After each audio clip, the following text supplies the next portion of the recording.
Amazing day, man. What an amazing day. Are you guys doing good? What's up, Mr. Pedro Sauer? Is that the real Pedro Sauer that keeps popping in here, man? I am like mind blown if it is. Like, I am such a huge fan, man. I don't even know if you remember, you were the first person I ever did submission grappling with back in 1993.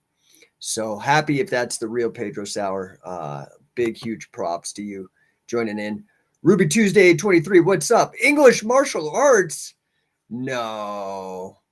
So we got the UK in the house. All right, we're gonna have to have a debate on the efficacy of catch wrestling. DMAC 5411. Hello. Happy to see you. Guys, listen, throw me a hello in the chat. I would love to bring you on to talk, but unfortunately I'm on 3 different devices right now because I broadcast out to YouTube, Facebook, Twitter, LinkedIn, Instagram, and Spotify. So what's up, Ruby Tuesday? Hello. Where are you from, buddy? I don't even know where half of everybody is at. Anyway, it is Christmas Eve. We're starting to get everybody rolling into the chat. Please share this. Let's get a chat going, talking. So today, I'm going to continue because yesterday I had to cut it short. I was so busy, but I wanted to come on real quick. It was literally probably my shortest podcast. So I'm basically doing a redo today. I want to talk about the ultimate painkiller. So those of you who tuned in yesterday already know what it is. What is the ultimate painkiller? And it will not kill you like the opioids or fentanyl or any of the painkillers that you get from pharmaceutical companies. That whole thing. You know, the whole thing that I want you guys to understand is the importance of time. Okay, with all of this. I'm going to show you something that I encourage all you guys to do, especially now that we're getting close to the year end. A lot of people like to do a year in review. They like to set new goals at the year point, all that kind of stuff, right? So I would like for you guys to see what I've created here. I don't know if you could see that. See this little grid? See that grid? I drew 12 lines by 12 lines. Okay? Every one of you do that. A 12 by 12 grid. This is gonna be great for you, man. I'm telling you, do it. A 12 by 12 grid. You see? What's up, Kaiju Wrecking Machine? Happy to see you, man. CWO, yeah, #1, dude. I love it. So did you guys all do this? Get a piece of paper, and I want you to see something here, okay? I want you to see something here. 12 by 12 lines, okay? Now, I went off of old data because I feel like I'm healthy, and so I'm going to give myself the benefit of the doubt. I'm an optimist. Did you know that the life expectancy was just reduced down? Fucked up. Actuarial tables reduced life expectancy down. So if you draw a 10 by 10 or a 12 by 12, 12 lines by 12 lines, you'll create a grid that has 100 in it. Okay? 100 little spaces. Right? Easy to see. See that? See that? So what I've done here is this is 100 little boxes. Down here, I boxed off from 77 on because I'll be dead. But based on actuarial, who knows? I could live to 100. I don't know. These could all be full. But I'm just going off of actuarial data right now because it's our best guess. It's an average. Again, it got reduced down to like 76, but I'm going to say, hey, I'm optimistic. I'm going to live to 77. I'll probably, honestly, if I were to go with my gut, I got 90 years. That's honestly my gut. But I just want, some of you guys aren't as healthy as me or health conscious or skeptical of the medical establishment. So I'm going to just assume you're going to die at 77 like everybody else. Okay. Like all the life insurance companies do, because they're betting money on this shit. So they want to be right. Now, I'm 49 now. I'm going to be 50. So then I filled up the rest of these grids. So this is where you're going to die. So that's it. And I filled up the rest of those. Those are the years I've lived. These blank spaces, that's the number of years I have left to get shit done. That's a little concerning, man. That's like less than 30 years. That's 27 years. 27 years. And I've already blown twice that in time. Do you understand what the importance of this is? I'm going to write down life left. Right? So that's the amount. Well, that's backwards on Instagram. But life left. That's how much I got. You can figure that out for yourself. Okay? I say that so that you stop procrastinating. Okay? Now, so how does this tie in with what is the ultimate painkiller? Okay? The ultimate painkiller is problem solving. And believe it or not, even the lethal Big Pharma bullshit,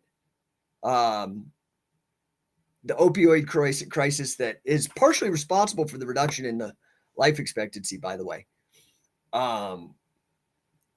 those still solve a problem, albeit in a real shitty way. Killing you is not really solving the problem, unfortunately. So the ultimate painkiller is problem solving. Okay. And then there is a spectrum of efficacy with regards to killing pain. Now, the reason I say this is really truly your path to being able to make an impact, to make money, to create a legacy for yourself, is to solve a problem, right? Look at somebody like Jeff Bezos. Why is he one of the world's richest people? Okay. So everybody's like, Jeff Bezos, this, that. I don't know. I don't even really have much of an opinion. I don't know that much about him. But I can tell you this. That guy solved a massive problem. I'm old enough to remember a time before Amazon when you had to do a lot of your shopping that wasn't retail on-site shopping. You had to do it through catalogs and direct mail pieces. Okay. So you had a very limited selection. First of all, that's the first problem Bezos solved. I don't even know how many products are on Amazon. It's unbelievable.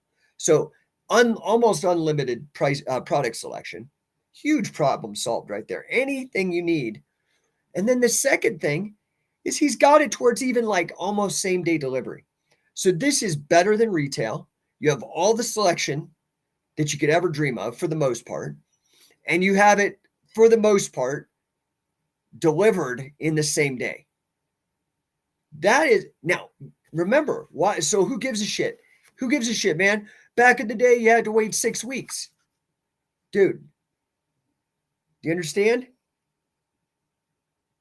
You don't got 6 weeks, dude. It's ticking. Your body's decay and mortality is real. Okay, so he's one of the world's richest guys because of doing that. Is that fair? So you need to solve problems. Now, what's so funny to me is that I feel that people don't understand problem solving. There's like mathematical problem solving.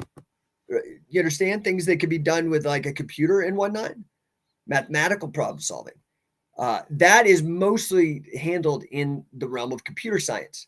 Now, I mean, shit, even look at AI, what it could do. It can do crazy. I mean, unbelievable. We are on the precipice of some amazing shit with this AI and some scary stuff. I mean, it's the same with any kind of new technology like guns, nuclear energy, flight could be used to do commerce and have romantic trips, or planes could be used to bomb innocent people. Like, I mean, you understand? So there's a flip side to all these crazy technologies. Okay. But so beyond computer problem solving, there's also personal problem solving, right? That's usually considered in the domain of maybe like psychology because it has to do with the mind. Does that make sense? So Computer problem solving is pretty amazing. Now it's just you can go to jasper.ai or OpenGPT, openai.com /chat, and you could query this AI that has the wisdom of the internet behind it. I mean, maybe we're on the precipice. Maybe it's Skynet, like from Terminator. Who knows, man? Let's hope that they got some fail safes. Like, you guys ever read any of those Android novels that Isaac Asimov put out? Guy was super good. What's up, Steve Prowl? What's up, Johnny Cologne? Happy to see you guys.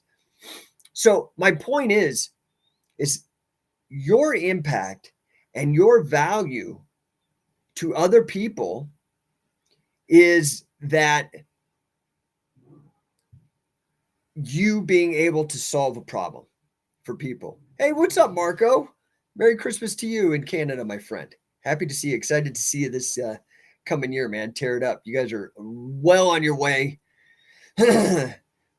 Dude, scientific wrestling, by the way, solving a massive problem. So let's talk about that as a case study. I love using scientific wrestling as a case study in business because, I have multiple businesses. My wife and I have a software company. It solves problems for people. It does quite well at that. It has for decades. I have my business coaching, again, solving problems for people. But something is niched down as scientific wrestling. The whole reason why scientific wrestling exists. Hey, what's up, Noelle? Happy holidays to you. Good to see you. Can't wait to see you guys back in the wrestling room. You guys are some of my favorites. Excited to see you guys. What's up, D-Mac? Merry Christmas to you, man. Let's see. I'm probably misinterpreting things, but anyway, so the thing that you have to do, like, let's look at scientific wrestling for a moment, or some of the things. Like, look at the mace bell, right? The steel mace that I created that solves problems. Now, think of all the different people it solves problems for. First of all, there's so many people swinging the mace that normally would not have been really working out. That's huge because it's interesting. It's fun. It's different. It's actually a little more challenging. It engages the mind to control the swing and do the different variations, especially if these guys doing like the steel mace flow, the Leo the Savage stuff, right? Mental and pulling people in that might not have normally been working out. That's one demographic. Then it brings in a demographic, people who are already doing crazy CrossFit, kettlebell, all that shit. Then it brings in another demographic with wrestlers who understand the importance of the mace bell for swinging, for strength in the grip and stability of the muscles and throwing, like using the shoulders in the right way, right? And McLeod K, gotta love novelty's ability to get people off the couch. That's part of it. But the thing is it, I mean, it is novel to a lot of people, but it's also been around as a modality of training for a long time, right? So what I did is I made a style of training in India known as Vyayam, which is the stuff done in the Akara, the traditional physical training done in there. Again, I got turned on to it from one of my mentors, Carl Gotch, legendary guy. But I took it another step and made it available to everybody because it wasn't available to everybody. Now it is, right? So that's one problem solving. That's the mace bell. Scientific wrestling. Everybody is doing, by and large, Brazilian Jiu-Jitsu. The market for Brazilian Jiu-Jitsu is huge. I look at somebody like Gracie Barra as a business. They're doing millions of dollars a year, okay? Millions of dollars every year, revenue. What that tells me, it's to me, Brazilian Jiu-Jitsu, as great as it is, I have nothing but respect for it. I don't do it. I've dabbled in it. I've played with it for years. Like I said, Pedro Sauer was my first entry into it. I remember wrestling him, and I didn't know what I was doing, and he would set me up. Same thing happened with Kiseka Munez, Ricardo Miguel, all these guys back in the day that I was able to train with in the jiu-jitsu, Carly Gracie. But what it tells me is that the market's very saturated. I could drive and literally, or if I do my on Google, I say find jiu-jitsu near me or whatever. There's a ton of them now. When I started in 93, That didn't exist. There was none. Not a zero in the state of Colorado. We had to fly Pedro Sauer in from Salt Lake. That's what we did to solve that problem. People wanted them to learn this martial art for fitness, self-defense. That's the problem that people were solving with it, right? But what I've noticed is that when I was using that modality, I originally was a wrestler, then I switched, and then all the wrestlers started coming in and just beating me up, beating all the people I knew up. And I was like, there's something here. I started noticing that in 97, 98. Okay. I went into pro wrestling for another reason, stumbled on catch wrestling, realized nobody knew about it, realized this was a huge resource. This happens to be right when Sakuraba is blown up, cutting through the Gracies like I'd experienced only with just folk style wrestlers. These guys didn't even know submissions, and they were just dominant. So it really set something off in my mind, and I realized this is a huge, massive opportunity to help people like me, grapplers that want to be even better. We realized, oh shit, the early UFCs demonstrated, wow, this crazy idea of a guard and using it to set up submissions, that's brilliant.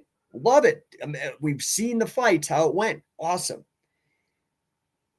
But unfortunately, a lot of people just believed the marketing and stopped their research there. I kept going. I realized that these wrestlers were these really high level, not even high level, just guys who had committed to wrestling for years were superior. They were better. So I did not stick to the dogma. I went with it. And I started seriously trying to get everything I could. And my strategy always, since I was in college, is go to the number one. Go to the number one person that you can. And so I went to Mark Schultz and Wade Chalice originally. Those were the very first guys that I did a seminar with Scientific Wrestling. The very, very first guys.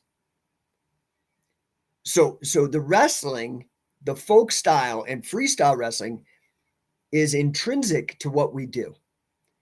Now, on top of that, I discovered that catch as catch can, the style that Sakuraba was doing, the style that I learned from Billy Robinson, again, who was number one, is number one, dude. Like, that's why I went to this guy. So I integrated that and worked it all. And now we've got this incredible curriculum that solves this problem for grapplers. H. Herrera's 5 on YouTube. Love your content. Thank you, my friend. Appreciate the comment. Anyway, so that is the problem that Scientific Wrestling solves. We make your grappling great by teaching you takedowns, submissions, reversals, control, these things that are taught in wrestling. Now, when I wrestled, I've always been tall and lanky. Always. I'm 6'2", almost, like very close to. I'm shrinking as I hit closer to 50. Remember, I had a lot of these fucking things. But I've always been tall and lanky, and there was very few wrestling coaches that I met coming up that could coach me. And so I abandoned it because I was like, well, okay, I like this shit. And when I get on the ground, I'm good, but nobody's teaching me how to do it the right way until I met Billy Robinson and Wade Chalice, who could coach me how to wrestle that way. And now by the time that I figured all that out, I was also in my mid 30s, right? So I launched Scientific Wrestling in 2003 when I was 30 years old, which by athlete standards, where your expiration dates are, depends on the person. But for me, I racked up some pretty bad injuries. And so I was out by 39. I was out from competing by 39, 2014.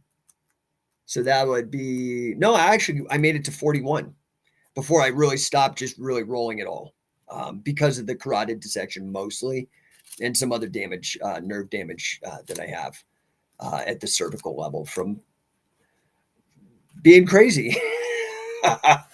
So anyway,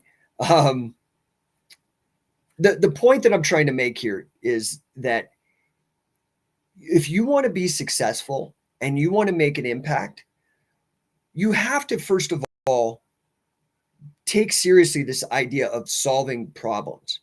I talked about this yesterday when I was brief on this content, when I was brief on this topic, right? What I said was that, I'm going to make this a little brighter for you guys. What I said was that, like a garbage man, that solves a huge problem. Have you ever had like your garbage back up for a couple weeks, man? It's a huge problem that's solved. That means there's money in it. Does that make sense? Now, I'm not saying it's awesome. You know what else solves a big problem? Is accounting. Nobody wants to do accounting. Excuse me. Nobody wants to do accounting because it is boring as shit, dude. It is so boring. I have my master's degree in financial math. That's some boring shit. People don't go like, hey, when you're a kid, like, what do you want to be? They want to be like a fucking fireman, or they want to be an astronaut or some shit. They don't say I want to be an accountant, or I want to be a statistician or a financial mathematician or a quantitative analyst. But you get paid well because it's boring. Now, sometimes you can get paid well, like a fireman can get paid well, but it's because there's a barrier to entry, right? Not just anybody can go and be a fireman. You have to pass tests, and I mean, I guess you could be like a vigilante fireman. How come always the vigilantes seem to be solving the problems that police can't handle? Why don't they solve like putting out fires and stuff? That's kind of interesting. I don't know. In these superhuman tropes in stories. Anyway, you've got to learn how to solve problems. That is your first thing. I brought up a great guy yesterday, Harry Brown, author. He's passed away. He's written a bunch of great books. Probably the best one that I recommend is called How I Found Freedom in an Unfree World. It's really good. It's very, very good. So now I want to talk about this. Like, if you're going to, so let's separate mathematical problem solving from personal problem solving, right? If you're going to start on a path to personal problem solving, your first goal, in my opinion, is you need to be somebody who doesn't need help. That's your first job, okay? Is as a human, just developing and like scaling up and becoming more important, right? Is you, first of all, if you need help yourself, you're not in a position to help other people yet. Let me say that again. If you yourself, you need help, you're not in a position to help other people, by and large. This is the exact same reason when I fly a lot. When you're on a plane and they're giving you the safety spiel, they're telling you about your kids. They're like, put on your mask first, then mask your kids. Because if there's no oxygen in the cabin and you pass out, you're definitely not going to be able to help your kids. Get your oxygen and then get their oxygen. Do you understand? So the first thing is you have to be able to identify your own problems of living. You have to identify your own problems of living. And I deliberately kind of picked on Big Pharma in this post. I'm banned right now from my Instagram on Scientific Wrestling, which has 26,000 followers. So on my Instagram, I had to switch to my personal. My guess is because I'm just speaking facts. And Instagram is shitty with regards to free speech compared to something like Twitter now, where you can speak freely about things and not be censored. But I'm going to pick on it again at risk of getting shadow banned again on Instagram. And I'm going to pick on Big Pharma because, let's talk about this idea of self-help or of personal development, helping yourself first before you help other people. Well, how can I help other people if I have not solved my own problems? I am not denying that there are not problems of living. But what I want to argue is that they are solvable. Let me say that again. There are lots of problems of living, and they are also solvable problems of living. However, you have to, again, look at like the opioid crisis. Is the method of solving the problem the right way? So you, first of all, when you're problem solving, you need to define the problem, right? This is crucial. Now, I'm giving you the good shit right now. This is like the real stuff, how you can make money, have a lasting impact in the world, have a legacy, and help.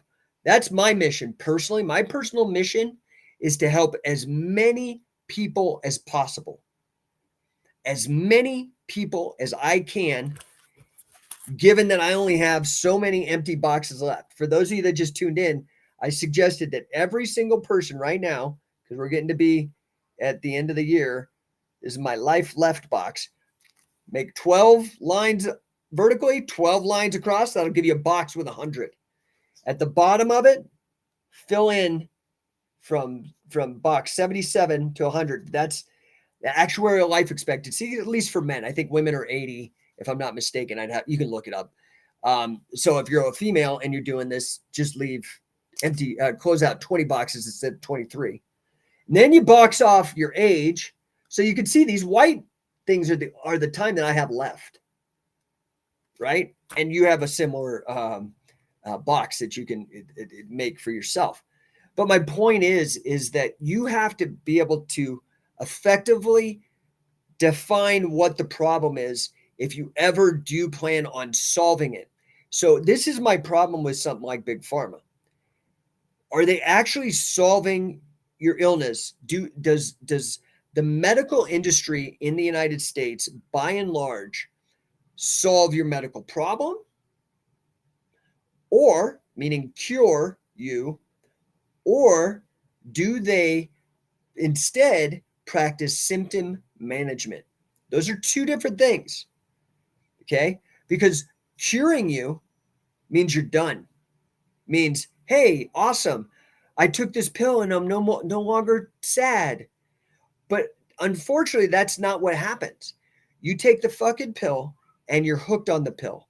And in fact, when you try to get off the pill, it causes such harm to your chemical system. It's unbelievable. I'm talking about antidepressants. Okay. It's not a solution. It's symptom management, and it's a shitty one. I'm just telling you, they don't work the way that, and I know I'm standing in the face of the entire pharmaceutical industry because there's so much money in it, but it doesn't fucking work. What works is getting control of your mind, sleeping well, exercising, proper nutrition, proper gut biome, and being philosophical about your life, trying to constantly improve and learn and challenge yourself. That would get rid of all the problems that these antidepressants, but they don't solve them. People get on an antidepressant, and now they're a monthly cash flow for pharmaceutical companies for decades.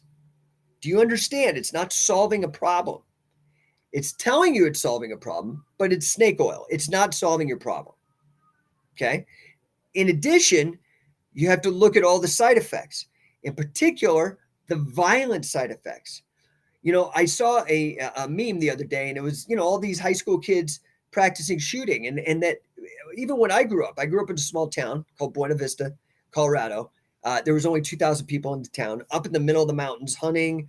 All that was a big part of the lifestyle. I had my hunter safety license by the time I was 10, had my own motorcycle when I was 10. What changed? What changed? Why is everybody all freaked out about this shit now? What changed? Oh, is it the culture, or is it the fact that everybody's on these fucking stupid ass drugs that have massive violent side effects? Just type in violent side effects on medication, dude. Just type it in. And then look at all the people who are doing these mass shootings. I fucking guarantee you they're on these fucking drugs that have violent side effects. And then you're blaming the guns. You're not solving the fucking problem.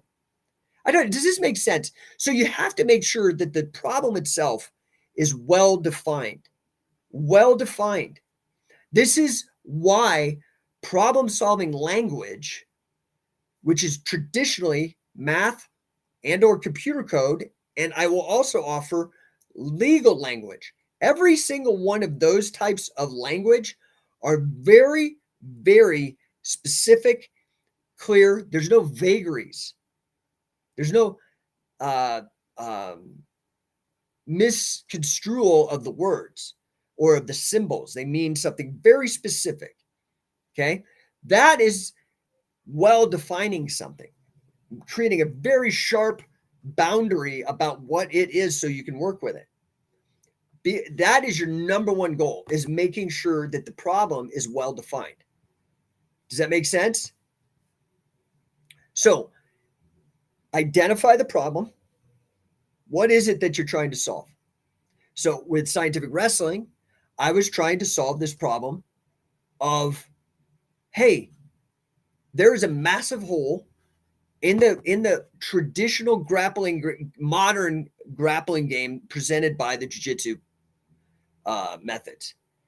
And it is being massively exploited by these wrestlers, and not just folk style freestyle wrestlers who are dominant in MMA, but is also being massively exploited by these catch-can wrestlers who folk style freestyle is actually derivative of. So let me go and present that to the world. So that business has taken me around the world, touring, writing 2 best-selling books. There is clearly a problem that people want solved there. This is what I'm saying to you. Now, you could be a trash man. That it solves a fucking huge problem, dude. I guarantee you, man. Don't have somebody pick up your trash for a month. You will realize how fucking important that job is. Or a plumber. When your toilet's backing up and the shit's flowing into your fucking house. Okay? You're going to realize how important maybe these jobs that you look down your nose, that they're absolutely crucial and people can get paid very, very well. Call a plumber on a Sunday at 1 a.m. You'll see how well paid these guys are because they're solving a problem. Now, the problem which you solve, that is up to you. What I would recommend is, I'm a guy that believes in coaching to somebody's strengths.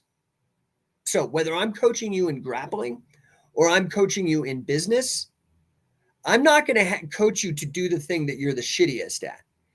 That's what I learned the hard way. Wasted so much of my time, so many of these fucking X's with these wrestling coaches trying to teach me how to shoot a fucking double. Well, that's stupid. I'm taller than like 95% of these guys. I can't get under them because distance equals rate times time. The more distance there is, the longer rate.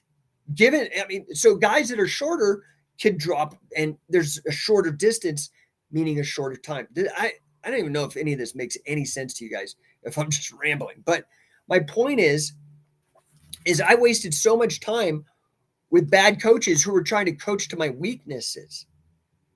Does that make sense? So I realized as I started studying these guys who are number one, that really affect the world in a big way, which then allowed me to start affecting the world in a big way, was to start coaching or start managing to people's strengths, including your own. Okay. So I know that I am a very passionate person. I'm a very clever person. These are things I know about myself. Okay. That's where I've put myself into a position because that's where I could succeed. I'm pretty dominant. And so these are positions where I know that I can succeed. Instead of trying to put myself in positions, which I did do. Not only did I do that with wrestling until I figured out and started getting coached by guys that coached to my strengths, took the time to figure out me so I could accelerate. That's why I call my camp an accelerator camp for wrestling. And my business training is accelerated because I lean into what you're good at. If you go to no1coaching.com, let me see if I can throw that up on the screen for at least the guys on YouTube and Facebook and Instagram. LinkedIn. Sorry, Instagram, you don't get it. But just No1 Coaching like this, no1coaching.com. You'll see all the crazy testimonials over years from world record holders, from gold medalists, Olympics, testimonials for how I helped them because I managed to their strengths. Okay. So if you want to figure out what do I do to problem solve? First, figure out what you're good at in terms of problem solving.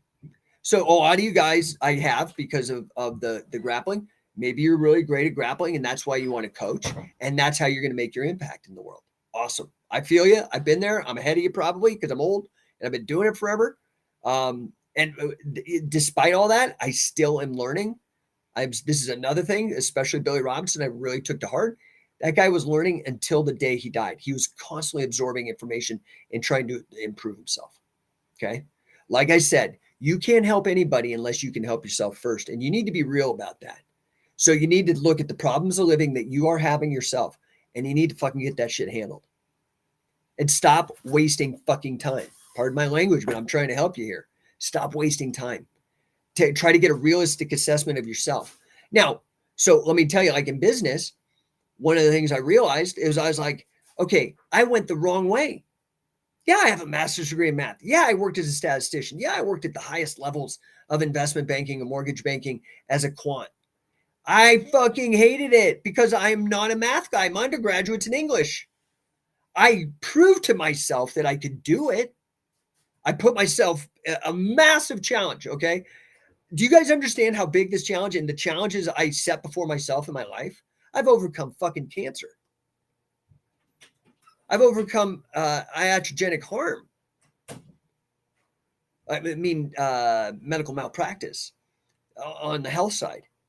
I've overcome mental problems when I was a young man, right?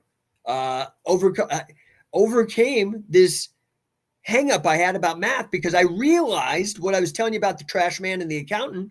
Nobody could do this really advanced financial mathematics degree. Very few people had this degree at the graduate level, not at undergraduate, at the graduate level. And I was like, well, I'm going to make some money. And I fucking did, but I hated it. I hated it. And so I realized, okay, I'm clever. I'm super driven. I fucking work like a motherfucker. And I'm clever. So what would behoove me? Those traits, I was real about my strengths, and my weaknesses were I don't like to be detail oriented. I don't.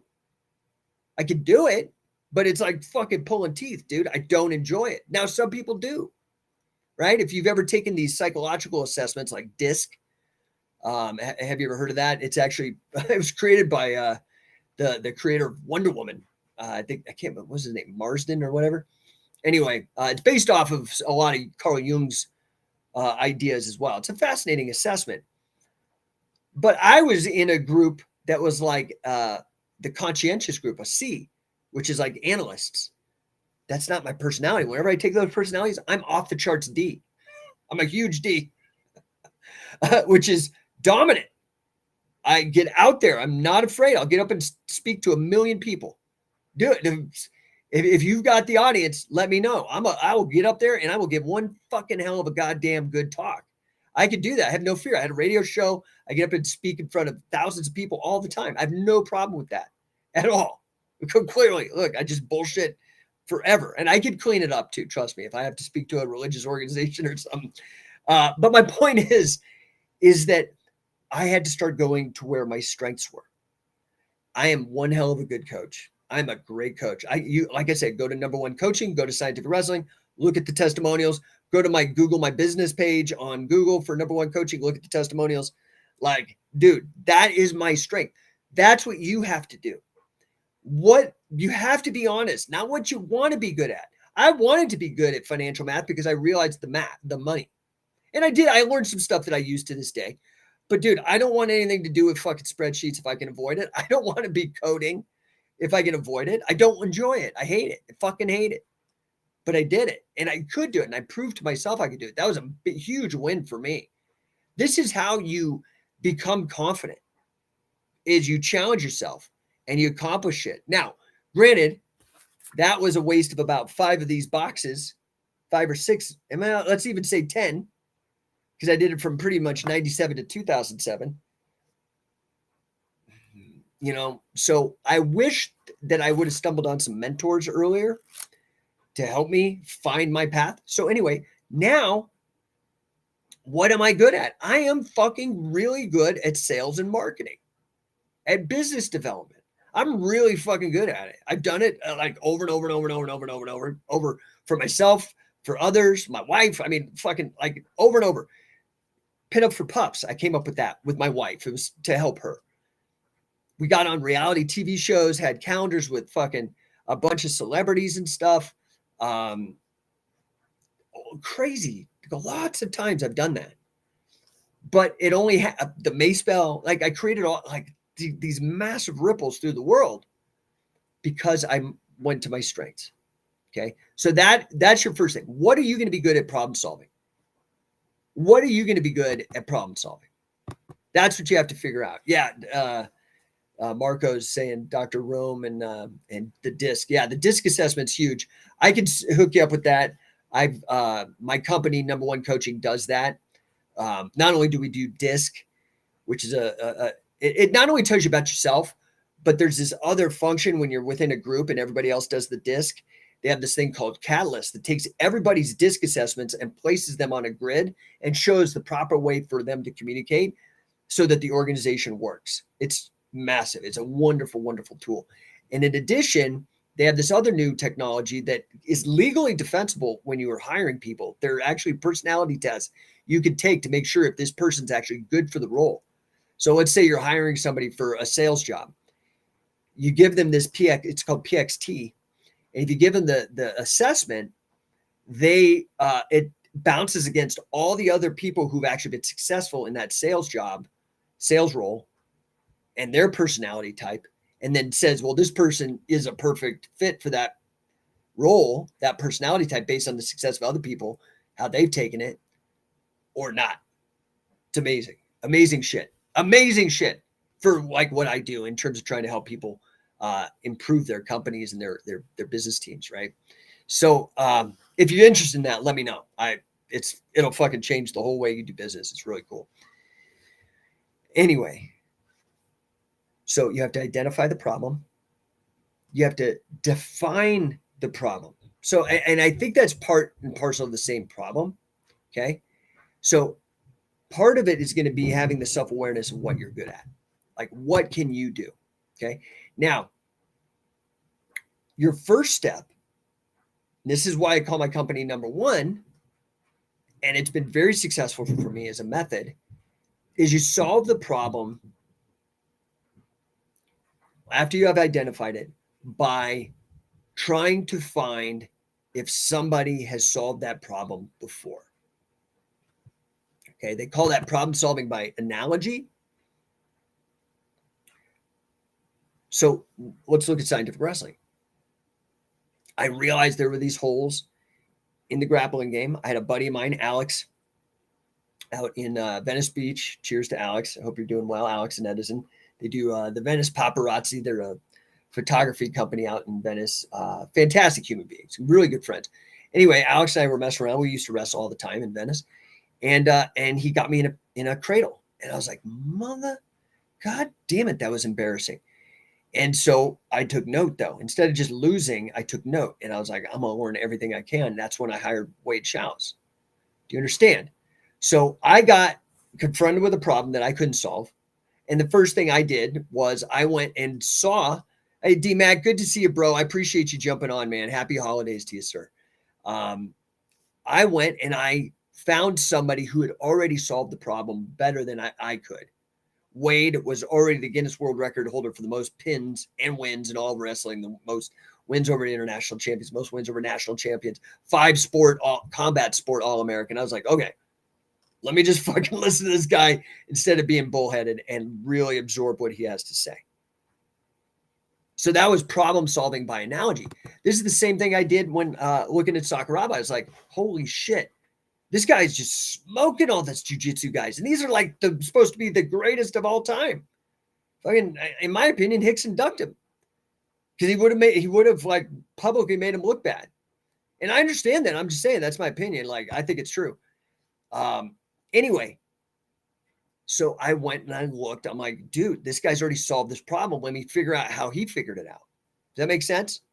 So identify the problem, try to figure it out, get well-defined, really spend time making sure that your problem is well-defined so that you can find a specific solution. Next, go research. See if somebody else has already done it, right? The next method is to crowdsource, to brainstorm, like figure it out with people. Post something. Go to jasper.ai, ask it the question, see if it comes with it. That's the brainstorming thing, right? Now, after all that, and you gather all this data, now you want to start sifting through it with the best you can using maybe the laws of informal logic. I talked about that in my mental self-defense broadcast. Go back and look at the archives. Go to No1 Ninja. You can go back and look at the archives there on YouTube or wherever you listen on Spotify. But go through the informal fallacies of logic, then start going through formal logic, then start understanding inductive reasoning. So this is like critical thinking. I know I'm kind of blasting through these quickly, right? But once you have that, now start again, you have to know yourself. What are your strengths? And start attacking the problem with your strengths first. Exhaust all that before you start working on the stuff where you're weak. So you understand, now you got a plan of attack. You start going how you're strong. And you can do hypothesis testing. Okay, let me test this. And then see that hypothesis doesn't work. Does it affirm the null hypothesis and all this kind of stuff? Okay. You could try trial and error. Good old, which is very similar. You just keep trying, right? So that is going to make you valuable in this world. More value, then because you're solving other people's pain points. They use this in sales. So here's a perfect example. I'm fucking going to be 50, and it took me this long to figure out I am fucking really good at sales and marketing. Sure, I've got all these other accolades from being a great entrepreneur to the highest levels in academic finance, and all that shit. But I'm good at sales and marketing because I don't know, man, I'm good at it. So it took me a long time to learn that. That's why I have sat at the feet, like I sat at the feet of Billy Robinson, sat at the feet of Wade Chalice. Now I'm sitting at the feet of guys like Grant Cardone, and in business development, Brandon Dawson, and a number of other guys. Does that make sense? So I hope this helps you, okay? But first of all, you got to make sure there are problems in life, but make sure that you're actually solving them problems and not just kicking the can down the road. You've got to be able to help yourself first before you help anybody else, okay? Once you get that covered, go figure out what you're good at, what problems you're good at solving. Maybe you are good at math problems or accounting problems or software development problems. Friggin' awesome. You're going to make a lot of money because you need to figure out what you actually are and then commit to it and get even better at it, because there's going to be other people in that group and you want to be able to be the one people choose because you're the best. Number one, right? Then you have to make sure that when you get to that problem, that you identify the proper problem, you define it super well, you go research, see if anybody else has actually already solved the problem. We live in this amazing time where the entirety of human knowledge is at your fucking fingertips at all times, as long as you got a charged phone and access to the internet. And then start brainstorming, crowdsourcing, figure out how you can get as much information about the problem as possible. And then start sifting through the data, the methods, and start trial and error, play with as many methods as you can to solve the problem. And you'll soon start solving problems. And when you start solving those problems, you're going to start having a lot of confidence in yourself as a problem solver in that area. So I have no problem. Like when it comes to like debating libertarian stuff, bring it. I'll debate with anybody because I'm confident. I had a two-way talk radio show for 3 years where everybody could call me in, and I had big names on there and debated with law degrees and I proved to myself and in front of large crowds of people that I'm very good at debate. Awesome. Okay. I also, when it comes to medical harm, because had it happen to me and I wanted to make sure it never happens to me again, right? Help yourself first. Then I started helping other people by writing books. My 2009 book, Anomaly, 2009, man. That shit's like 13 years old now, 14 years old. And you can go to mentalselfdefense.com. The article, I ripped it out so you guys could read it for free on learned helplessness and medical fascism. And here we are 14 years later. So do you understand? Like, if you get really good and confident in your problem solving, man, you could be so far ahead of the curve. It's not even funny. It's like, it almost looks prophetic. I'm not psychic. I'm not a prophet. I'm just like, I know my shit through problem solving. Fair? Grappling, it's a passion of mine. So I went and solved that problem. Like scientific wrestling, sure. Everybody, like, I don't even call it catch wrestling because what we do at scientific wrestling is not just catch wrestling. Catch wrestling is a very large part of what we do. And it's not just any catch wrestling. It's Billy Robinson, Carl Gotch, catch wrestling. So again, number one, okay, not just rando bullshit somebody saw on the internet and I'm the greatest catch. No, we're scientific wrestling. So number one in catch is catch can. Number one for real. Number one in folk style because of our relationship and Wade Chalice being integral to us. Okay. So folk style,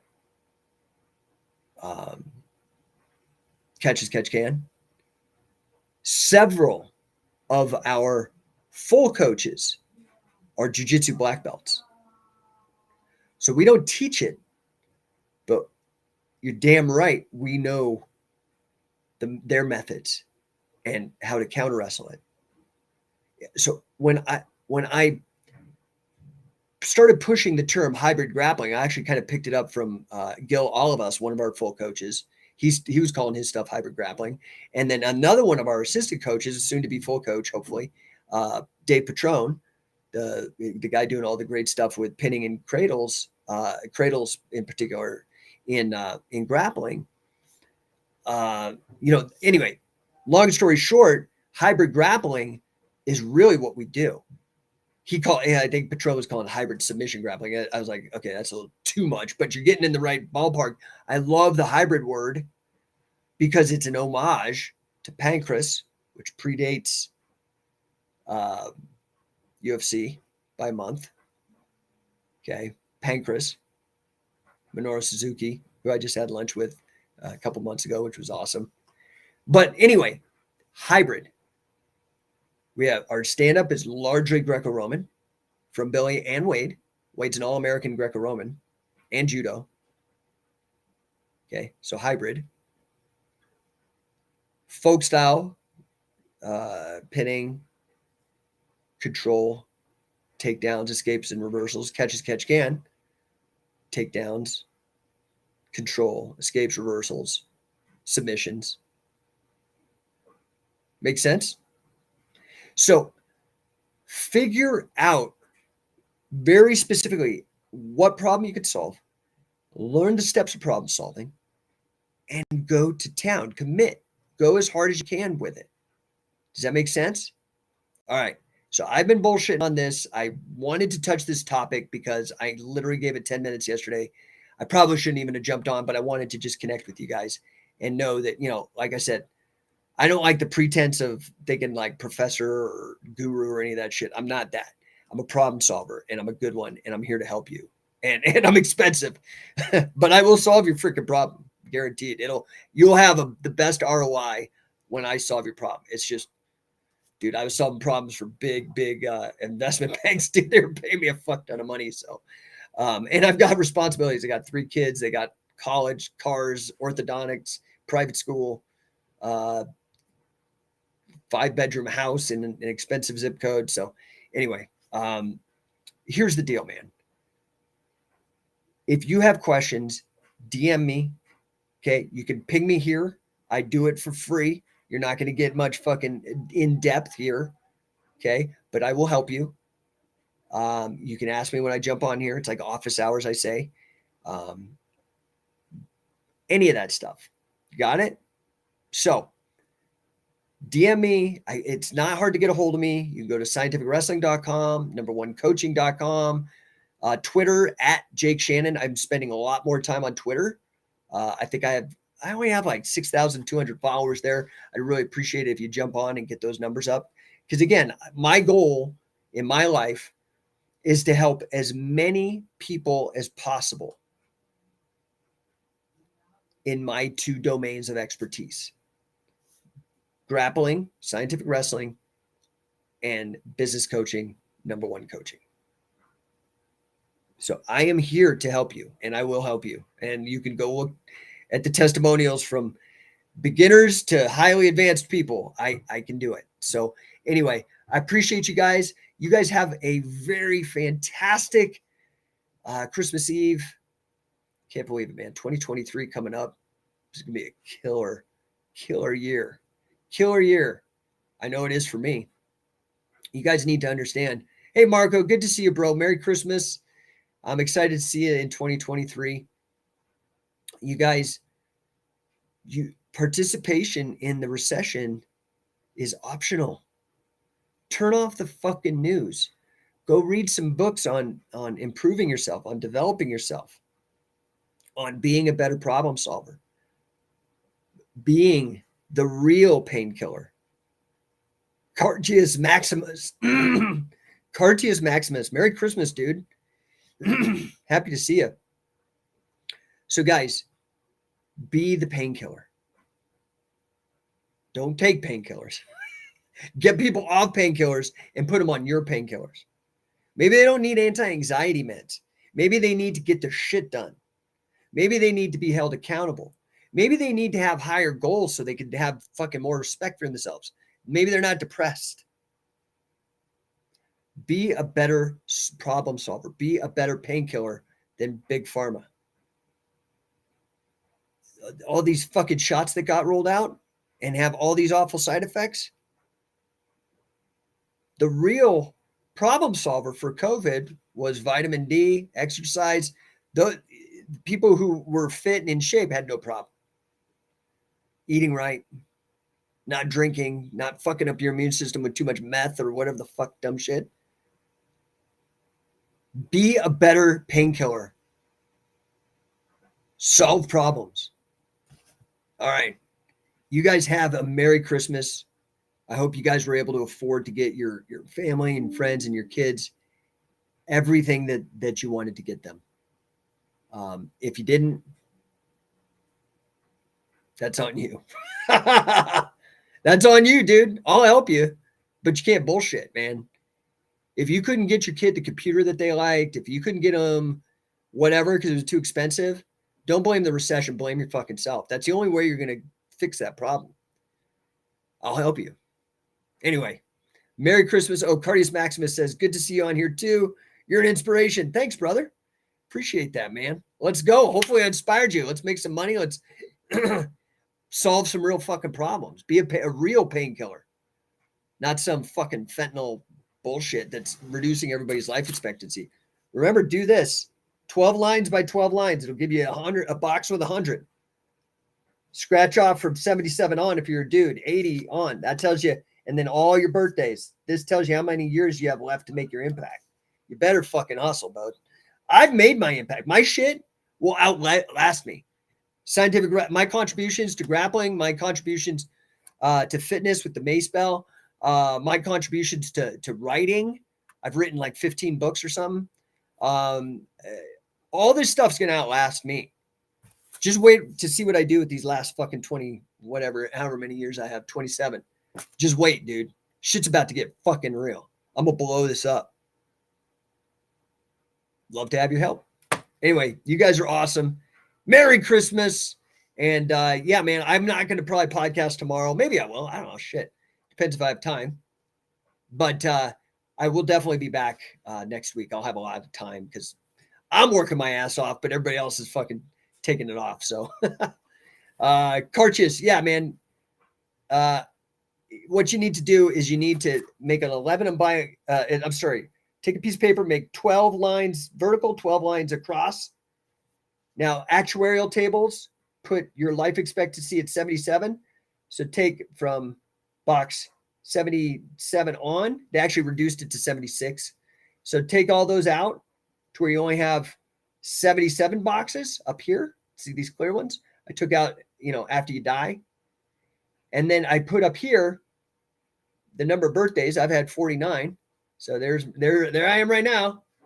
And this is supposedly the last one. I have a feeling I'll last longer than 77 because of my health. I'm very, very focused on it. So, but freak accidents can happen. Who knows? Who knows what can happen? So 77 is the best guess that actuaries make. So anyway, it says I have 27 years left. It's what you need to be focused on. Thanks, guy. I'll talk to you soon.